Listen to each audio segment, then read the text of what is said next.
네, 안녕하세요. 밥보다 투자하나 시작하겠습니다. 편다송입니다. 안녕하세요. 5000피 시대 빈센트입니다. 아, 드디어 네. 오늘 5000피 달성을 했네요. 그러니까요. 이 역사적인 날 시청자분들과 또한 편다성 아나운서 또 오늘 소개시켜드릴 우리 부자들의 마스코트, 부자들의 안내자 유영석 차장과 함께해서 영광입니다. 먼저 소개시켜드리겠습니다. 어서 오세요. 안녕하십니까. 한남동은 좋겠어요. 5000피. 네. 네. 너무 뿌듯하고 네. 영광스럽고 버스에서 내리지 않길 잘했다. 아니 왜냐면 네. 대부분 그렇게 생각하잖아요. 아 부자가 돈을 더 번다. 네. 그래서 이렇게 지수가 3000피, 4000피, 5000피 됐는데 네. 부자 동네는 훨씬 더 좋은 거 아니에요? 좋죠. 일단 아무래도 국장이 비과세라는 장점이 어마무시한 장점이 있기 때문에 부자분들이 작년에 자금이 엄청나게 들어왔거든요. 예, 그리고 지금도 들어오고 있고, 예, 뭐 더 많이 버는 거는 맞는 것 같기는 합니다. 그래요? 솔직히. 연말에 버스에서 내리면 안 된다라고 네. 레터를 보내셨다고 하는데 네네네. 지금은 어때요? 버스에 더 타고 계신가요? 아니면 내리고 계신가요? 결론부터 말씀드리면 여전히 탑승 중이신 것 같고요. 아직 많이 안 내리셨고, 작년 1월달 시작할 때 코스피가 2,399포인트였습니다. 지금 근데 5,000포인트가 됐으니까 네. 더블이 넘게 됐죠. 근데 이제 작년을 이렇게 곰곰이 돌이켜 보면 그럼 언제 돈이 많이 들어왔냐라고 생각을 해봤을 때 2분기 때 많이 들어왔거든요. 2분기 때. 제가 그때 기억이 좀 생생한데 2분기 때 그 트럼프 해방의 날, 네. 해방의 날이 있으면서 글로벌 증시 조정받았죠. 그리고 윤석열 대통령 탄핵이 있었습니다.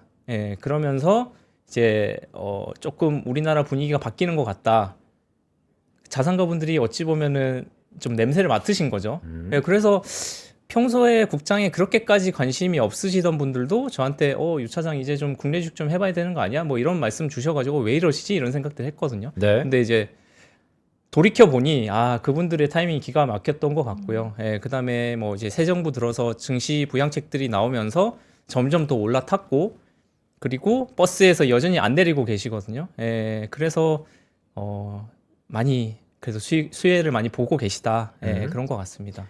그럼 부자들의 관심사는 역시 반도체인가요? 아니면 네. 다른 업종에도 관심이 있나요? 아무래도 반도체죠. 요즘에 가장 많이 듣는 질문이 국민 주식이잖아요. 삼성전자.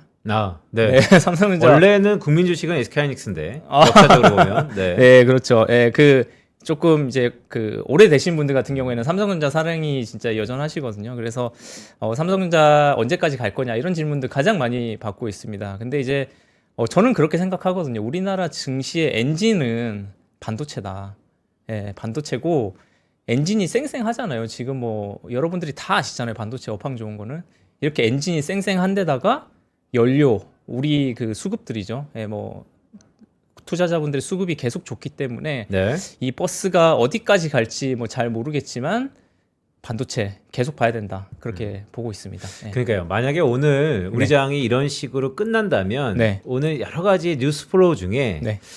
오늘 한번 나중에 세 보세요. 5천, 4,999, 5천, 4,999 이거 한 100번 넘게 될 거예요, 오늘. 왔다 갔다가. 네네네. 그러니까 그만큼 5천이라는 숫자에 안착하는 네. 그 과정이 꽤 있을 거라라는 생각인데 네네네. 우리 장을 이렇게 돌아보면 5,000피까지의 안착의 가장 트리거 중에 하나가 현대차였단 말이죠. 네. 부자들은 뭔가 냄새를 맡는다는 표현으로 좀 빠르잖아요. 네, 포지션도 네, 네. 그렇고 네. 여전히 반도체에 특화돼 있는지 아니면 네. 올해 들어서 주도주의 변화가 있을 것 같다라는 시각도 꽤 있으니까 네. 오늘은 또 소외되었던 뭐 화장품, 2차 전지 꽤 시세가 나거든요. 네. 그래서 혹시 모두 다 기대하고 있는 현대차 쪽으로의 포지션이 넓어졌다, 높아졌다, 네. 뭐 이런 변화가 있는지도 좀 궁금합니다. 사실 조금 아쉬워하세요. 음. 진짜 이 자동차가 갈 줄은 생각을 다들 못 하셨던 것 같아요. 네. 결론적으로 여전히 이제 반도체에 대한 관심이 뭐 너무 이제 많으시다 보니까 이제 뭐 로봇에 대해서는 뭐 테슬라나 뭐 이런 쪽으로는 예전부터 관심이 많으셨는데 현대차가 이렇게까지 잘할 줄은 예상은 잘 못 하셨던 것 같고요. 이제 예전에는 현대차를 그냥 배당주 위주로 좀 생각을 많이 하셨었거든요.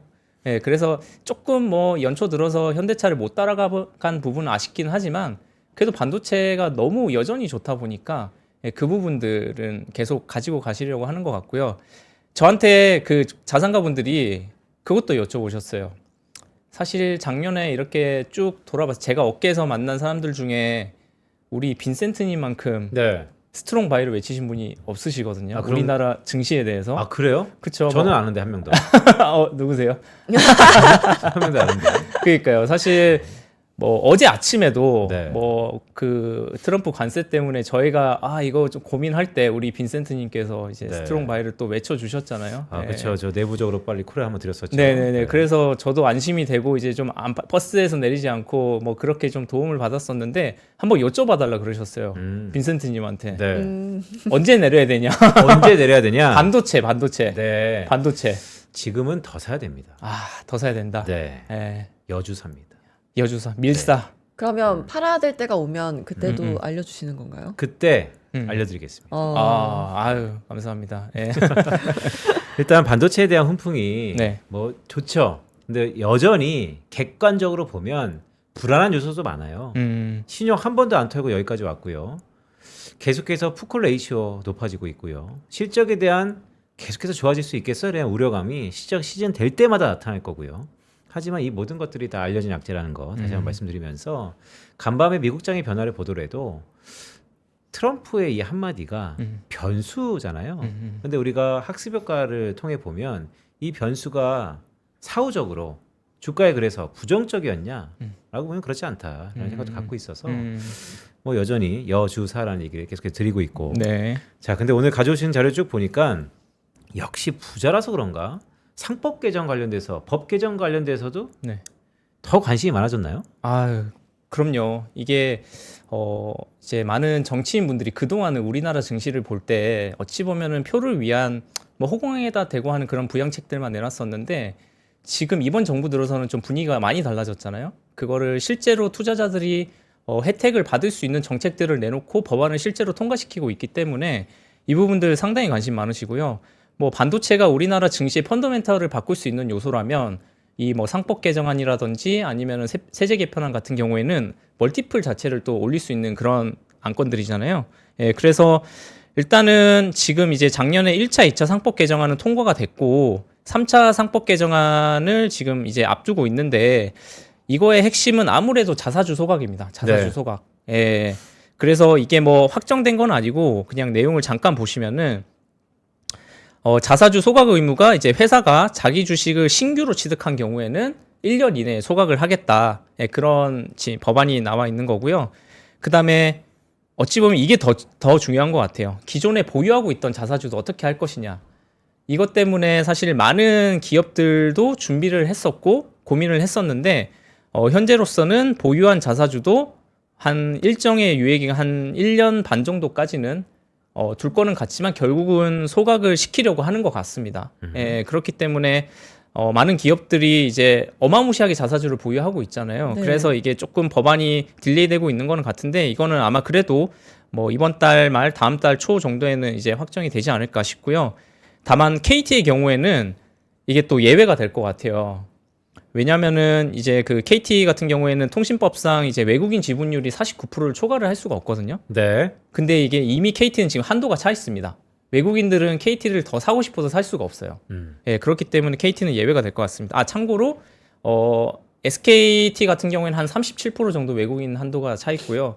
U+는 한 42% 정도 차 있습니다. 예, 그래서 나머지 통신주는 살 수 있다. 외국인들이. 예. 그래도 그거 거의 뭐 목에 찼다. 뭐 그 정도라고 보시면 될 것 같습니다. 예. 근데 저 아래쪽에 보면 네. 자사주를 교환사채로 발행하는 걸 금지한다라고 적혀 있는데 네네네. 이건 무슨 내용인가요?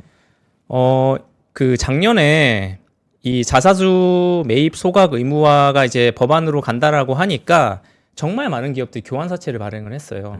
교환사채라는 게 채권을 발행을 하면서 주식으로 교환을 할 수 있는 권리를 주는 거잖아요. 예.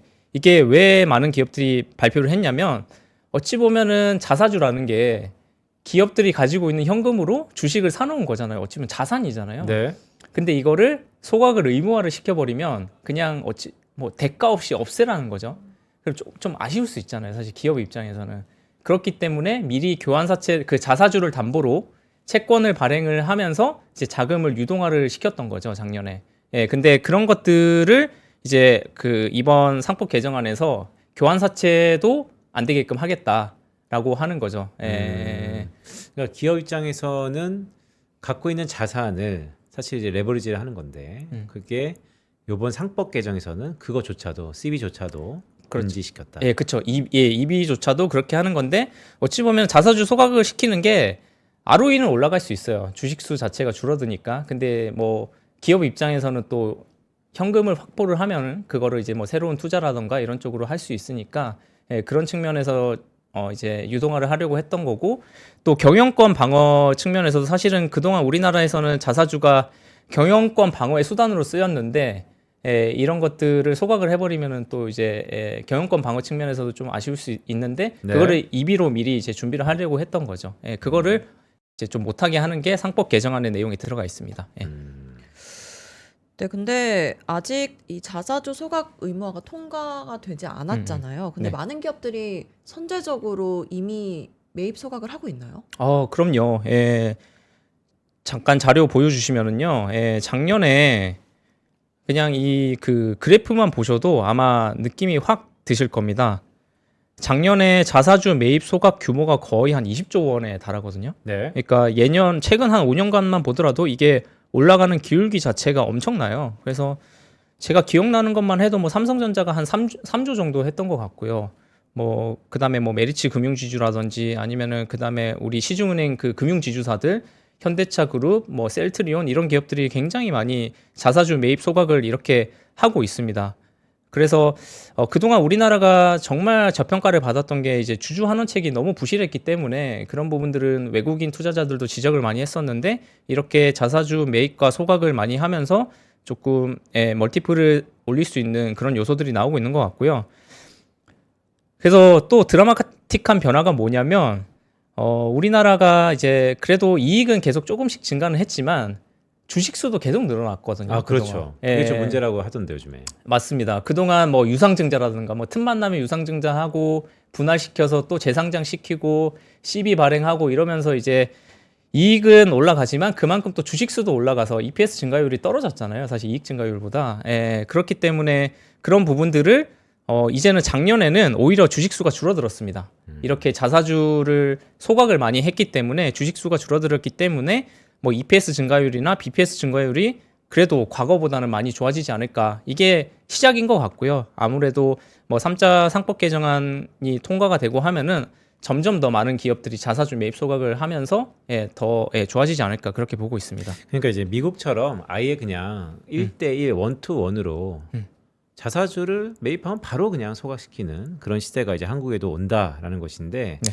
그동안 이제 기대감이 팽배한 상황에서 법이 실제 통과되면 늘상 뭐 통과 의례는 있겠지만 그래도 주가는 이미 긍정적으로 반응하고 있다 이렇게 보는 것이죠. 네네 맞습니다. 뭐 이게 단순히 주식수의 증가율도 마찬가지고요. 금액적으로 봐도 많이 줄어들었거든요.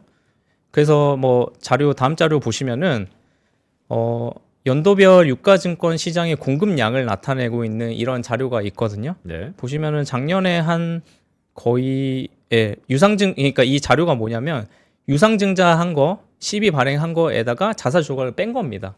그래서 작년 같은 경우에 이렇게 많이 줄어들었고요.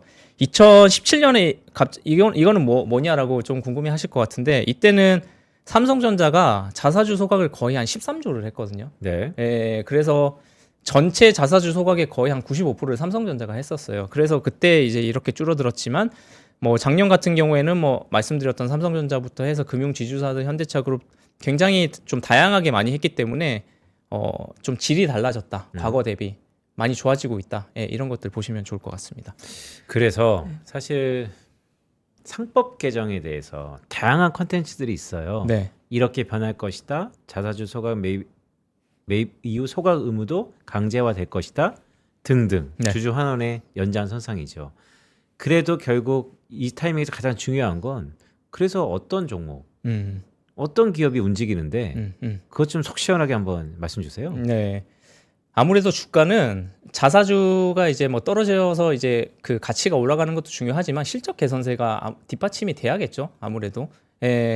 그래서 제가 시총 1조 원 이상 종목들 중에서 자사주 비율이 높은 상위 순서대로 이제 돼 있는 자료를 가지고 왔거든요. 네. 예, 잠깐 보시면은 이거는 이제 그 NH 리서치에서 정리를 해주신 내용이고요.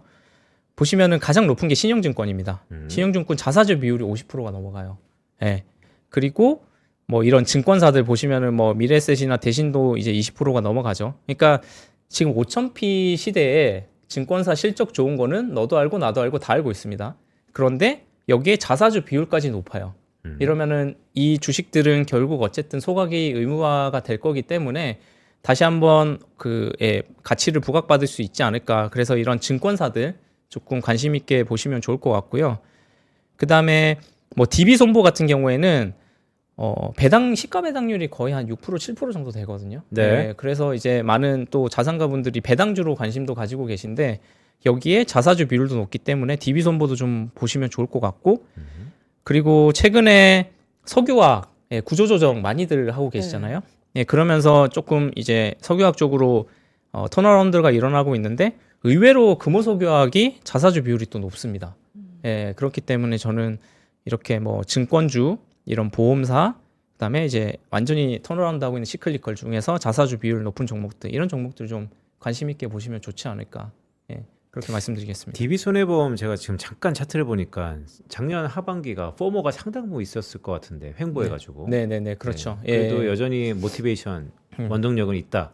예 맞습니다. 아무래도 작년 하반기에는 다들 뭐 반도체 그다음에 뭐 지금은 또 제 자동차 이런 쪽으로 사실은 뭐 그런 배당주의 컨셉에는 관심이 잘 없으셨죠 시장에서. 그렇게 이제 성장주 위주로 조금들 많이 보셨는데 이제는 뭐 지수 레벨 자체가 많이 올라와 있고 곧 이제 3월 4월 주총도 있기 때문에 이제는 이런 뭐 그 배당 관련해서 조금 시가 배당률 높은 종목들, 자사주 소각에 대한 기대감이 있는 종목들 이런 종목들 좀 관심 있게 보시면 좋지 않을까요? 근데 이 상법 개정안 말고도 세법 개정안도 있잖아요. 예. 네, 배당소득 분리과세는 올해부터 시행되는 건가요? 예, 맞습니다. 뭐 올해부터 시행이 될 예정이고요. 그래서 뭐 당장 그 1월 1일부터 배당 나오는 것들은 시행이 되는데 근데 그 기업들이 배당소득 분리과세 되는 기업들의 기준을 정해줬거든요. 네. 그래서 그 요건에 맞는 기업들을 잘 보셔야 됩니다. 표 잠깐 보시면은 이제 첫 번째 조건이 전년 대비해서 배당이 감소하지 않아야 되는 그런 기업이고요. 이제 두 번째 요건이 배당 성향이 40%가 넘어가거나 만약에 40%가 안 넘어가면 25%는 넘어가면서 전년 대비 배당 증가율이 한 10% 이상인 기업들만 되는 거거든요. 그래서 모든 기업이 다 되는 건 아니고 이렇게 될 것으로 지금 나올 것 같고요. 세율 자체가 30% 그러니까 50억 이상 배당을 받는 분들은 30%거든요. 그러니까 이게 최고 세율인 거죠. 네. 기존에는 뭐 거의 한 49.5% 받으셨다면 지금은 지방세 포함 33%이기 때문에 한 3분의 1은 줄어든다. 그 다음에 3억에서 50억 사이 받으시는 분들은 25% 플러스 2.5% 하면 27.5%라서 한 절반 정도로 줄어든다. 이렇게 좀 될 것 같고요. 아마 입법 예고랑 국무회의 거쳐가지고 한 2월 말 정도 이게 정확하게 나오지 않을까 그렇게 예상이 되고 있습니다. 근데 한남동 자산가들은 네. 배당을 많이 받으실 거 아니에요? 네네네. 그럼 반이 세금이었을 텐데 이게 네. 엄청난 호재가 되지 않을까요? 맞습니다. 뭐 지금이야 시장이 반도체, 자동차 너무 성장주로 쏠려 있어서 그런데 약간 이게 조금 열기가 식으면 네. 이런 배당소득 분리과세에 대한 관심이 저는 분명히 생길 거라고 생각은 하고요. 요즘에 또 많이들 제가 좀 문의를 많이 받는 게 뭐냐면 만약에 이게 시행이 되면 본인들이 가지고 계신 뭐 은행 예금이나 채권이나 거기서 받는 이자들이 있으시잖아요. 그거 하는 거보다 배당주 넣어서 배당소득 받으면 세금도 반으로 줄어들고 좋은 거 아니냐 이런 말씀들을 하시거든요. 그래서 자료 잠깐 보여주시면은 이게 2024년도 금융소득 종합과세 신고하신 분들의 이제 소득금액 신고 현황입니다. 그래서 이자 소득액을 보면 이게 은행 예금, 뭐 채권 이자 이런 것들이거든요.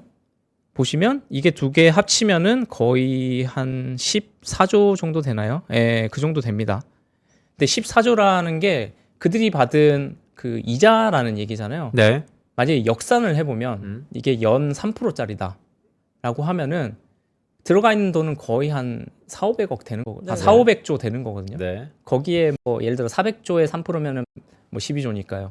그러면은 한 4, 500조 되는데 거기서 일부만 주식으로 좀 넘어와도 주식 시장 입장에서는 수급이 또 굉장히 좋아질 수 있는 부분이잖아요. 그리고 금융소득, 외소득, 뭐 여기는 또 그 건물주분들, 월세 받는 분들도 계실 거예요. 네. 예, 그분들이 월세 받으려면은 좀 그 임차인 관리하기도 힘들고 뭐 막 나중에 좀 현금화 유동화도 쉽지 않고 이런 말씀들 많이 하시는데 예, 그런 분들도 이렇게 배당을 받을 수 있는 주식으로 넘어올 수 있는 또 여지가 생기는 거거든요. 예, 그렇기 때문에 단순히 이 그 배당소득 분리과세가 부자들 세금 많이 줄어들겠네, 그냥 그들만 좋겠다, 뭐 이렇게 생각하실 게 아니라 그게 시행이 됨으로 인해서 다양한 이제 다른 쪽에서 뭐 부동산이나 뭐 은행이나 이런 데서 주식 시장으로 머니무브가 일어날 수 있다. 이런 부분들도 좀 관심을 가져보시면 좋을 것 같습니다. 잠깐만, 이거 좀 재밌는 것 같은데 표 한번 네. 좀 낱낱이 한번 볼까요? 아까 네. 이자 소득액. 네. 그냥 계산하기 좋게 12조, 뭐 400조 원이라고 하죠. 모수가. 네. 이게 이제 은행이 있다고 쳤을 때 네. 이게 지금 이자 소득이 우리가 채권의 14%? 아니, 네. 이자 소득에 대한 세율이 세율이 15.4%. 그러니까 그 지방세 해갖고 15.4%. 네, 그렇죠? 네. 그러니까 뭐 한 12조 정도의 이자에서 네. 15.4%가 나가야 되는데 네. 그게 배당 소득으로 네. 주식에 투자하면 아까 그 요율별로 탔는데 네. 아까 보니까 14%짜리가 있고 20%, 예, 25%쭉 예, 있잖아요. 예. 그럼 그게 얼마 정도 세이브가 되는 거예요? 이게 이분들은 금융소득 종합과세 신고자이기 때문에 15.4%에 해당이 안 되시고요. 더 위구나. 네. 이분들은 이제 그냥 뭐 예를 들면은 가장 높은 구간이 우리는 49.5%거든요. 네. 이거는 소득이 10억이 넘어가면 49.5%입니다. 네. 뭐 예를 들어 이 소득이라는 게 이런 이자 소득, 배당 소득, 그다음에 우리의 근로 소득, 사업 소득 그런 것들 다 합쳐서 10%가 넘어가는 구간에서는 네. 절반이 세금이거든요. 10억 원. 예, 10억 네. 원이 넘어가는 분들은. 예, 그러면은 예를 들어서 이게 지금 신고한 게 14조잖아요. 14조. 14조에서 반이 세금이라 치면 7조가 세금입니다. 그분들 입장에서. 그렇죠. 예. 근데 만약에 배당소득 분리과세가 돼서 예를 들어서 한 25% 정도를 적용을 받는다라고 하면은 네. 7조가 세금이 되는 거죠. 그러니까 네. 거의 한 절반 정도 세이브를 할 수 있는. 예. 옮기겠는데? 네. 근데 이제 물론 주식은 또 이제 주가 하락에 대한 위험이 있기 때문에 그런 네. 부분들은 이제 그 투자자분들의 어떤 성향에 따라서 조금 리스크를 감수하시겠다 하시는 분들은 뭐 배당주로 옮겨갈 수도 있는 거고. 아니 그러니까 다 안 옮기더라도 그러니까요. 낸 세금의 절반이 리턴인데 네. 일부라도 이거는 무조건 머니 무브가 있겠는데요? 그러니까요. 그러면은 제가 아까 이거를 역산을 해봤을 때 한 450조 정도 된다라고 했잖아요. 거기서 한 10%, 20%만 옮겨도 네. 한 20%만 옮겨도 거의 한 100조 가까이 되는 거죠. 또 그들이 예금에 특화돼 있는 네. 부자라면 이러한 뭐 표현이 그렇지만 잡주에 넣지 않을 거 아니에요. 그렇죠. 배당도 많이 나오고 예. 또한 우리나라 누가 뭐래도 대형주. 예. 현대차는 갈 수밖에 없구나. 계속 그냥 현대차 생각나는데요. 삼성전자도 물론 잘 하겠지만. 그렇죠. 그렇죠? 예. 그래서 현대차, 기아차를 어찌 보면은 배당주로 봤었는데 네. 지금은 또 주가가 너무 많이 올라서 시가 배당률이 좀 떨어지긴 했을 겁니다. 예. 그렇기 때문에 이게 현재는 아직 내 지갑에 안 들어왔고 아마 올해부터 배당을 받기 시작하면 2027년 종합소득세 신고할 때 그 세금들을 뭐 내실 거거든요. 그때 되면은 이제 이 배당이 그냥 은행 예금 이자나 채권 이자보다 훨씬 좋구나라는 네. 거를 느끼실 거예요. 예, 그래서 그러니까 이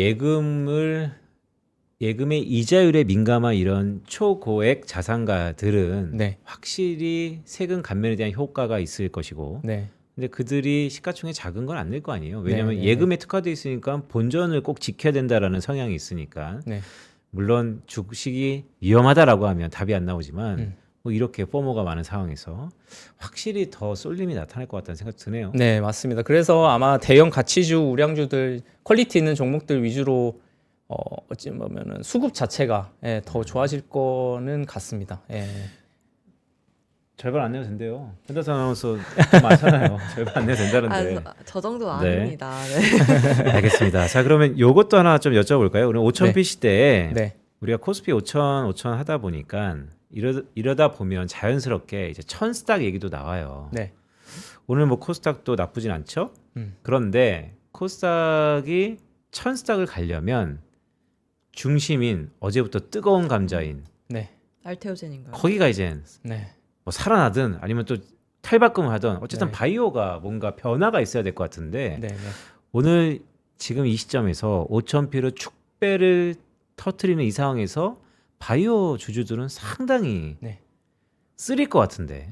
아프죠. 네. 아프죠. 한번 말씀 좀 주세요. 그들의 편에서 어떻게 해야 되는지. 그들의 편에서 일단은 알테오젠 주주분들 굉장히 많이 속이 쓰리실 것 같은데, 근데 뭐 이 부분은 뭐 시장에서 사실 예상을 못했던 부분이긴 하잖아요. 악재이기 때문에.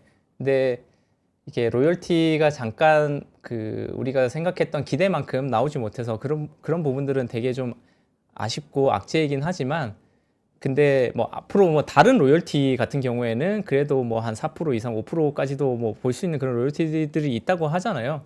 그래서 초기에 만약에 대응을 잘 못하셨으면 이거는 조금 기다릴 수밖에 없다. 네. 왜냐면은 지금 시장에 돈이 워낙 많거든요. 그래서 네. 뭐 예를 들어서 오늘 뭐 갑자기 화장품이 오르고 있고 2차 전지가 오르고 있고 이렇게 되고 있잖아요. 그래서 순환매가 돌고 있기 때문에 차분하게 좀 차례를 기다려야 되지 않나.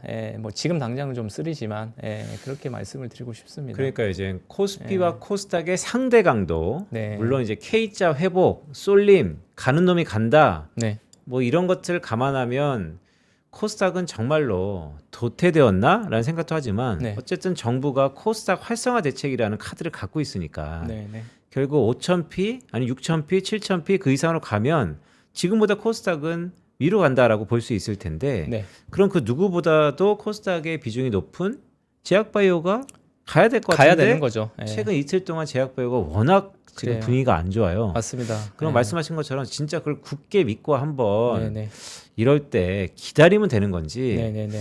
근데 또 제약바이오라는 게 한번 이렇게 큰 조정이 오면 꽤 오래 걸리잖아요. 네, 네, 맞습니다. 그렇기 때문에 사실은 트레이딩 관점에서는 뭐 예를 들어 어제 같은 큰 악재가 나왔을 때는 좀 뭐 일부 뭐 절반이든 뭐 이 정도는 좀 팔았다가 밑에서 다시 사는 전략이 맞긴 맞는 것 같아요. 우리가 과거에 어떤 사례들을 봤을 때는 그런데 이제 지금 시장 상황이 만약에 어제 뭐 정리를 못 하셨다라고 하시는 분들 같은 경우에는 조금 기다려도 된다라고 말씀을 드리는 게, 지금 정부가 코스닥을 살리기 위해서 굉장히 많은 정책들을 또 내놓고 있지 않습니까? 네. 그리고 증권사들 같은 경우에도 뭐 IMA도 있고 그다음에 이제 뭐 발행어음을 뭐 저희 같은 경우에도 발행어음을 이번에 좀 하면서 그런 어떤 위험 자본에 대한 투자를 많이 해야 되는 상황이거든요. 수급적으로. 그렇기 때문에 그런 수급들이 들어오면은 코스닥 사야 되면은 일단 뭐 절반이 바이오기 때문에 어제 뭐 알테오젠의 악재는 있었지만 그래도 먼저 바이오 쪽으로 수급이 들어갈 수 있긴 있을 것 같아요. 그래서 조금 시간을 가지고 좀 기다리시면 좋지 않을까 싶습니다. 그러면 네, 단도직입적으로 네. 부자들 한남동에서는 네. 바이오로 지금 포트에 네. 조금씩 문의가 옵니까? 사실 그 자산가분들이 먼저 바이오를 사자고 하시진 않죠. 그런데 이제 뭐 저 같은 경우에는 그냥 코스닥 150이나 이렇게 ETF 쪽으로 좀 말씀을 드리는 편이거든요. 그러니까 개별 종목은 바이오가 너무 이제 변동성이 크고 개별 악재에 또 민감을 할 수 있기 때문에 네. 그런 부분들보다는 이렇게 좀 지수 위주로 코스닥에서는 그렇게 말씀을 드리는데, 결국 저희가 지수를 사면은 그 안에 바이오가 한 40~50%는 들어가 있기 때문에 수급이 이제 낙수 효과를 받을 수 있다는 거죠.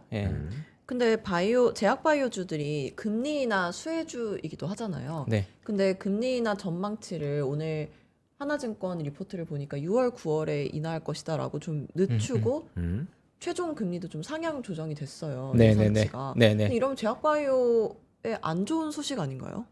예, 맞습니다. 뭐 근데 이제 뭐 성장주들 전반적으로 당연히 좀 안 좋은 소식은 맞기는 하고요. 그러니까 그게 이제 결국 미국 국채 수익률을 우리는 매일매일 모니터링을 하고 있잖아요. 근데 그런 것들이 계속 반영은 될 수밖에 없는 거고요. 근데 또 바이오가 투심이 되게 웃긴 게 악재도 민감하지만 호재도 굉장히 민감합니다. 네. 그렇기 때문에 지금 우리가 많이들 기다리고 있는 그런 대형 계약들이 안 나오고 있기는 한데 만약에 또 작년 4분기였나요? ABL 바이오가 큰 딜 하나 나오니까 완전 시장 흐름 바꿨잖아요. 그거는 또 어떻게 될지 모르는 거기 때문에 당장 저는 국채 수익률보다는 이런 호재, 악재 이런 것들에 조금 더 포커싱을 해야 되지 않나 싶습니다. 예.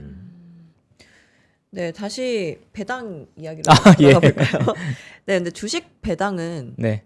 분리과세에 해당되지 않나요? 이 현금 배당만 가능한 건가요? 예, 현금 배당만 가능하고요.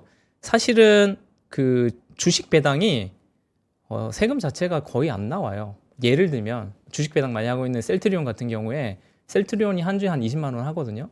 예를 들어 제가 셀트리온 주식을 한 주 배당을 받았어요. 주식 배당으로. 그러면은 20만 원치에 대한 과표가 잡히는 게 아니라 액면가로 잡힙니다. 셀트리온 액면가가 1,000원이거든요. 네. 그러니까 뭐 보통 같았으면은 20만 원에 대한 세금을 내야 되는데 그게 아니라 1,000원에 대한 세금을 내기 때문에 뭐 주식 배당은 크게 의미가 없는 것 같고요. 지난주에 그 정부에서 시행령 개정안을 내놨어요. 이 배당소득 분리과세에 대해서. 그래서 보시면은 배당소득의 범위를 이제 현금 배당, 주식 배당은 제외라고 돼 있잖아요. 예, 그렇기 때문에 뭐 현금 배당만 된다. 사실 그동안 주식 배당 받으신 분들도 이거는 뭐 세금 자체 그렇게 크지 않기 때문에 큰 의미는 없는 것 같고요. 제가 봤을 때는. 그리고 제가 그 이걸 보면서 또 하나 느낀 게 대차거래. 대차거래도 잠깐 대차거래가 뭡니까? 뭐 하시는 분들은 네. 대차거래 이렇게 장 좋고 네. 확실히 쏠림이 있고 음. 상승에 대한 기대가 많을 때 대차거래가 활발하다라고 대부분 알고 있는데 네. 대차거래를 단 한 번도 안 해보신 분들한테 네. 대차거래는 이런 겁니다. 한번 소개 네. 좀 시켜주세요. 대차거래라 함은 저희가 그 주식을 보유를 하고 있잖아요. 그거를 누군가는 또 공매도를 치고 싶어 합니다. 근데 공매도를 치고 싶어 하는 사람이 뭘 주식이 있어야 공매도를 칠 수 있잖아요. 예, 그렇기 때문에 저희가 빌려주는 거예요. 주식을 빌려주고 그거에 대한 이자를 받습니다. 예, 이거는 뭐 저희 여기 오른쪽에도 나와 있네요. 주식 대여 서비스. 예. 네. 여기에도 나와 있는데 그 어느 증권사를 가시더라도 이제 대여는 다 가능은 하시고요. 네. 예, 그래서 주식을 빌려줌으로써 저희는 이자를 받고 이제 그 빌려간 사람들은 공매도를 뭐 치고 이렇게 하는 거거든요. 그러니까 간단히 얘기해서 편다성 아나운서가 네. 삼성전자를 100주 갖고 있는데 네. 가만히 있으면 그냥 시세 차익하고 나중에 배당 받는 건데 네. 이거를 내가 빌려주겠다 대차 서비스에 가입 네. 뭐 하면 그냥 내 계좌에서는 그냥 100주가 뭐 어느 날은 99주가 되고 98주가 되고 왔다 갔다 하는 겁니까? 제 계좌에서 주식이 빠져나가는 건 아니고요. 네, 그거를 그냥 제가 언제든지 매도를 할 수 있습니다. 100주를 가지고 있다가 네. 그걸 100주를 다 빌려줄 수도 있고 50주를 빌려줄 수도 있지만 어쨌든 그거를 이제 아예 빠져나가는 건 아니고 그냥 명목상으로 가져가는 겁니다. 네, 그래서 언제든지 매매는 가능하니까 그런 부분들은 걱정 안 하셔도 되고요. 그냥 그 빌려간 기간에 대비해서 네. 이제 각 종목마다 그 이자율이 있거든요. 네. 물론 당연히 우량한 기업일수록 이자율은 낮을 거고요. 이제 코스닥의 좀 작은 종목들일수록 이자율이 높기는 한데 어쨌든 빌려줌으로 인해서 저희가 이자를 받을 수가 있는 거고요. 네. 예, 그래서 이번에 배당소득 분리과세에서 이 대차거래에 대해서도 분리과세를 해주겠다 이런 정책들이 나와 있어서 이것도 생각보다 굉장히 투자자 입장에서는 좋은 정책이 아닌가 싶습니다. 대차 거래 서비스에 가입하면 나에게 이자를 거꾸로 증권사가 주는데 네. 과거에는 그것도 뭐 이자 소득으로 보면 15.4%, 네. 그것도 소득으로 잡히면 부자니까 또 50%. 네. 오히려 그게 약하지만 소득 구간, 세율 구간을 바꿀 수 있었는데 네. 이제는 이거를 분리해 주겠다. 그렇죠. 이 고배당 기업에 해당되는 기업들은 분리과세를 해주겠다라는 내용인 거거든요. 그러면 예. 안 할 이유가 없는데요? 뭐 사실은 제가 만약에 투자자 입장이어도 저도 이제 사실 대차거래 해놨거든요. 예, 그렇기 때문에 뭐 잠깐. 근데 이거는 왜 사람들이 안 하지? 이게 뭔가 안 좋은 게 있는 거 아니에요? 그러니까 내 종목이 공매도에 이용이 되는 게 이제 싫으신 거죠. 아니 그게 네. 뭔 상관이야 그게? 그 기업이 네. 내 것도 아닌데. 그런데 뭐 사실은 제가 그 기업에 뭐 엄청난 지분을 가진 것도 아니고 제가 안 빌려준다고 해서 공매도를 못 치는 것도 아니고 뭐 그런 거잖아요. 아니 예. 이거는 고객분들한테도 글쎄 내가 너무 짧은 시각일 수 있는데 네. 가만히 있는 거 놀리면 뭐 합니까?